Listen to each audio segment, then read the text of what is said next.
बिस्मिल्लाहिर्रहमानिर्रहीम। अस्सलाम वालेकुम। तेल में अंडा, मछली, कबाब या कुछ भी फ्राई करते वक्त तेल के ऊपर झाग आ जाती है। इसके लिए तेल में अगर चुटकी हल्दी डाल दी जाए तो झाग नहीं आएगी। चीनी के डिब्बे में चूंटियाँ आए तो चीनी में लौंग रख दें। लौंग रख देने से चूंटियाँ चीनी में नहीं आएंगी।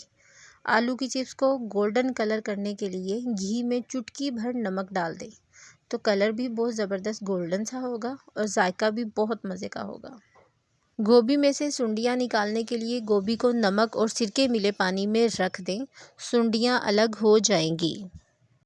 अंडा फ्राई करते वक्त ज़्यादातर अंडा चिपक जाता है तो इसके लिए आप तेल में चुटकी भर नमक डाल दें, अंडा चिपकेगा नहीं। रंग गोरा करने के लिए और जेल को खूबसूरत बनाने के लिए बेसन और दूध को मिला लें। अब इसमें बादाम का पाउडर शामिल कर लें और जब ये पेस्ट की शक्ल में बन जाए तो इसे चेहरे पर अच्छी तरह से मल लें। थोड़ी देर के लिए लगा रहने दें, फिर चेहरे को वॉश कर लें। इससे आपका रंग गोरा हो जाएगा और जिल्द भी बड़ी खूबसूरत सी हो जाएगी। हाथों से प्याज की बू ख़त्म करने के लिए हाथों पर नमक मलकर नीम गर्म पानी से हाथ धो लें, प्याज की बू ख़त्म हो जाएगी।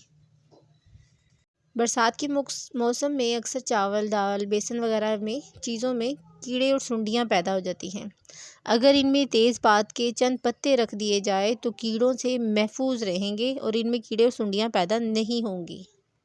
दूध को उबलने से बचाने के लिए पतीली के किनारों पर हल्का सा ऑयल या मक्खन लगा दिया जाए तो दूध उबलकर पतीली से बाहर नहीं आएगा।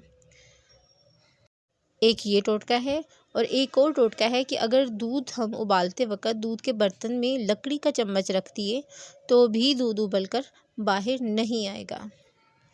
गले में केरा बलगम हो तो गन्ने की गडेरियाँ 4 से 5 दिन कुछ चूस लें तो केरा आना, बलगम आना ख़त्म हो जाएगी। अगर आपको मेरी टोटके पसंद आए तो प्लीज़ मेरे चैनल को सब्सक्राइब ज़रूर करें।